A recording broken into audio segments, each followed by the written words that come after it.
Hallelujah. आइए पढ़ते हैं भजन संहिता अध्याय 113।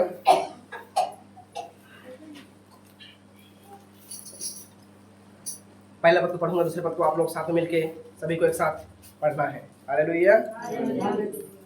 स्तुति के योग्य नाम, यह की स्तुति करो, हे यहोवा के दासों, स्तुति करो, यहोवा के नाम की स्तुति करो।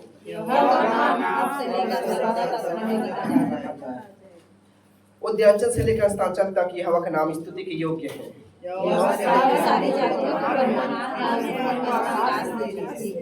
हमारे परमेश्वर यहोवा के तुल्य कौन है?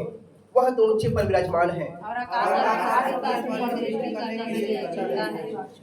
वह कंगाल को मिट्टी पर से और दरिद्र को घुरे पर से उठाकर ऊंचा करता है।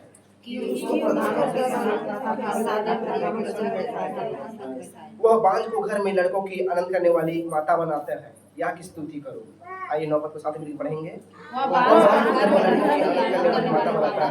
यह की स्तुति करो। और वही वचन को पढ़े सुने जाने पर हम सबको बहुत आशीष प्रदान करें। आमीन। जोरदार ताली हो जाए परमेश्वर के नाम को महिमा के लिए। हर कोई बनी अपने स्थान पर। समय है भाई का, एक बार फिर समय परमेश्वर के नाम को उठाते हुए हर कोई ताली बजाते हुए स्वागत करेंगे।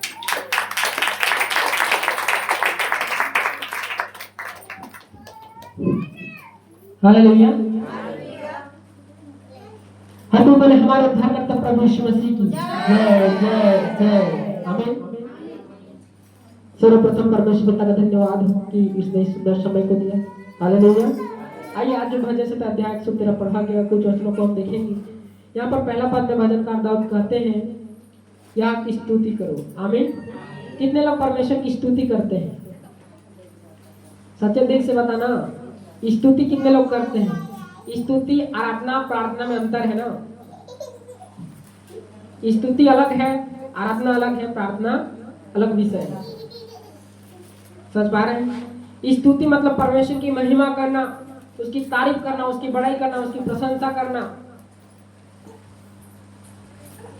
समझ पा रहे हैं? और प्रार्थना अलग है, आराधना अलग है। आराधना गीतों को गा करके किया जाता है, जो अभी हम कर रहे थे। स्तुति मतलब खाली उसी के बारे में, उसी की महिमा करना है, उसी की तारीफ करना है, उसकी बड़ाई करना है, उसकी प्रशंसा करना है, उसका जय जयकार करना है, हर बात में परमेश्वर का धन्यवाद देना है। स्वर्गदूत लोग क्या करते हैं? केवल स्तुति करते हैं, वो आराधना करना नहीं जानते। वो क्या कहते हैं? पवित्र पवित्र पवित्र सेनाओं का परमेश्वर, लिखा है कि नहीं वचन में? वो लोग खाली स्तुति करते हैं, परमेश्वर की बड़ाई करते हैं, परमेश्वर की प्रशंसा करते हैं, परमेश्वर की महिमा करते हैं, परमेश्वर की तारीफ करते हैं। केवल उसको बोला जाता है स्तुति। हालेलुया। आधा घंटा करो, 1 घंटा करो, खाली स्तुति में है। कितने लोग करते हो? कोई नहीं। करना चाहिए। हालेलुया। हे यहोवा के दासों, स्तुति करो, यहोवा के नाम की स्तुति करो। क्या बोलता है दाऊद? जितने भी परमेश्वर के दास हो, जितने भी परमेश्वर के सेवक हो, सब क्या करो? उसकी क्या करो? बिल्कुल। दाऊद क्या करता था? क्या करता था कि नहीं? बहुत सारे प्रभु के दास लोग, परमेश्वर के लोग क्या करते थे? हमको भी करने की आवश्यकता है।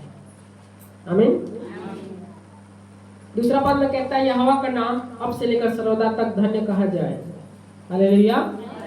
इसका तो नाम धन्य कहा जाएगा ही जाएगा। हालेलुया। क्योंकि वो धन्यवाद के योग्य है। हालेलुया। क्योंकि देखो, उसने हमारे लिए अपना जान दिया है। क्या किया है? अभी जो गुड फ्राइडे आया, क्या आया?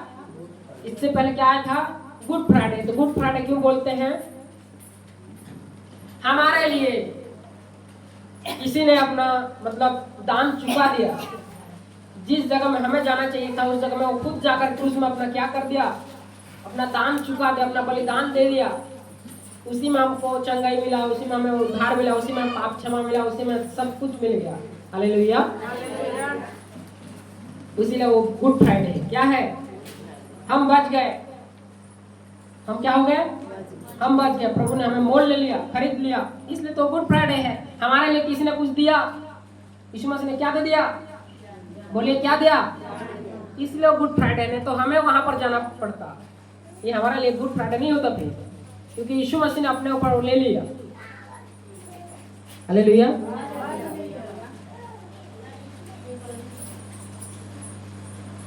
और ईस्टर डे का मतलब होता है जयवंत हुआ।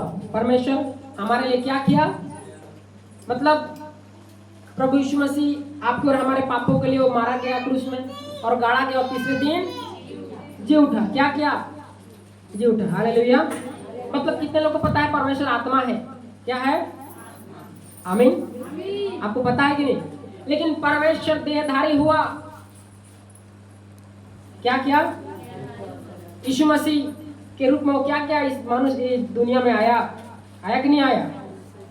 और आदम ने जो किया, आदम ने जो पाप किया था वो हार चुका था, शैतान से हार गया था कि नहीं? अपना उस किताब को खो दिया था जो परमेश्वर ने उसे दिया था। समझ पा रहे हैं?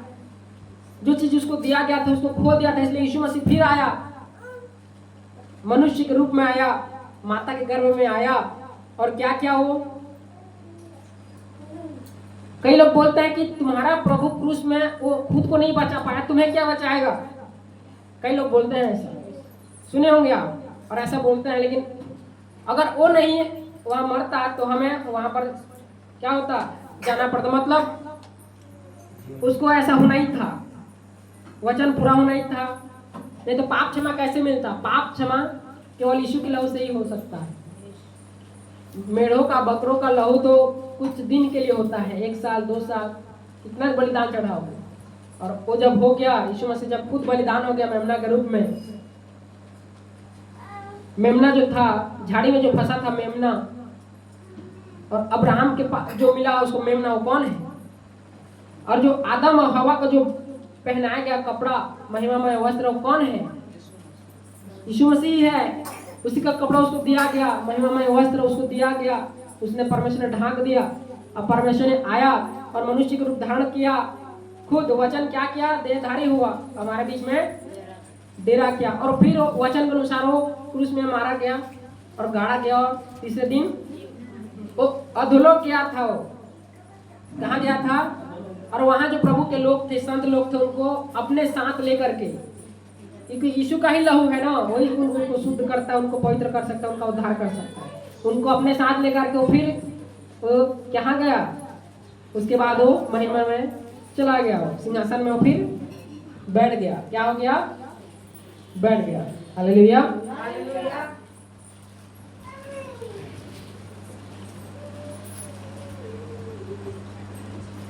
तो मतलब प्रभु यीशु मसीह मृत्युंजय है। क्या है? बहुत सारे आए और गए, लेकिन प्रभु यीशु मसीह जैसा एक भी नहीं, क्योंकि वो मृत्यु को जय करने वाला परमेश्वर है, मृत्यु को भी हराने वाला परमेश्वर है। और इंसान का सबसे बैरी क्या है? सबसे बड़ा दुश्मन क्या है? मृत्यु। मृत्यु से किसको डर नहीं लगता है? किसको डर नहीं लगता है? लेकिन जो यीशु मसीह में विश्वास करता है उसको डरने की आवश्यकता, लेकिन क्योंकि यीशु मसीह ने मृत्यु को भी क्या कर दिया? हरा दिया है। क्या क्या है? तो हम जब बपतिस्मा लेते हैं यीशु के नाम में, तो उसके साथ मारे जाते हैं, गाड़े जाते हैं, और उसके साथ जी उड़ते हैं। क्या करते हैं? हालेलुया। क्योंकि जितने लोगों ने बपतिस्मा लिया उन्होंने यीशु मसीह के मृत्यु का बपतिस्मा लिया। किसका बपतिस्मा लिया? हम भी उसके साथ मारे गए, गाड़े गए, और तीसरे दिन अभी मतलब हमारा भी जी उठना हो गया। हम भी यीशु मसीह के साथ जी रहे कि नहीं? आत्मा में जी रहे हैं कि नहीं? मतलब है कि नहीं यहाँ? हालेलुया।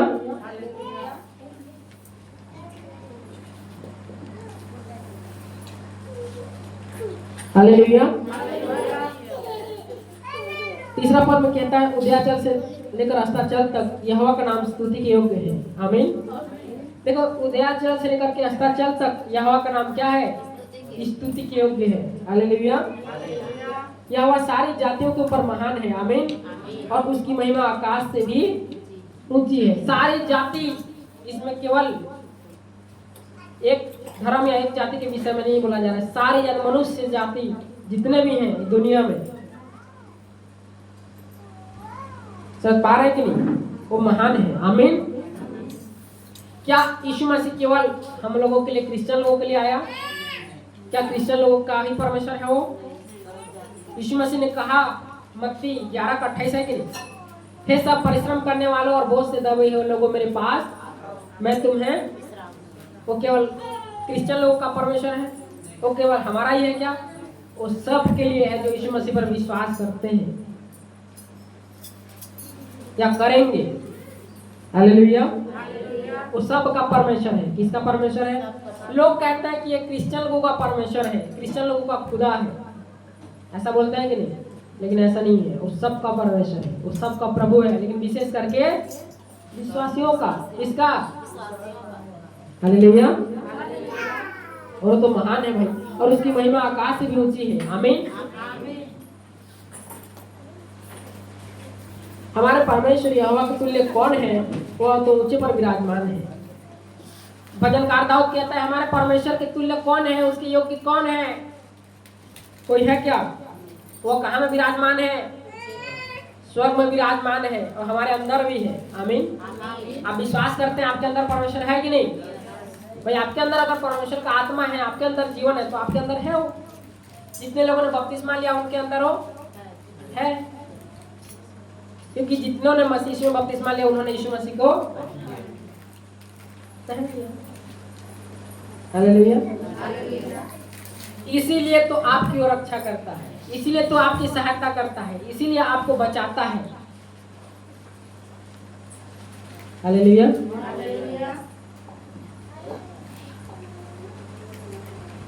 6वें पद में कहता है और आकाश और पृथ्वी पर भी दृष्टि करने के लिए झुकता है। क्या करता है? झुकता है। परमेश्वर सब चीज को बनाने वाला है और कुछ भी वो कर सकता है। आकाश और पृथ्वी पर भी वो नजर रखता है, वो झुक जाता है वो भी। हालेलुया। वो दृष्टि करता है। क्या परमेश्वर हर एक को नहीं देख रहा है? क्या उसका नजर हर एक के ऊपर नहीं है? क्या परमेश्वर सबको नहीं सुन रहा है? भाई जिसने आंख दिया है, जिसने जुबान दिया है, जिसने कान दिया है, वो क्या नहीं देखता, नहीं सुनता, नहीं समझता है? बिल्कुल। आपके मन में क्या चल रहा है, आपके विचार में क्या चल रहा है, सब चीज को जान रहा है। ये जान रहा है क्या? बिल्कुल।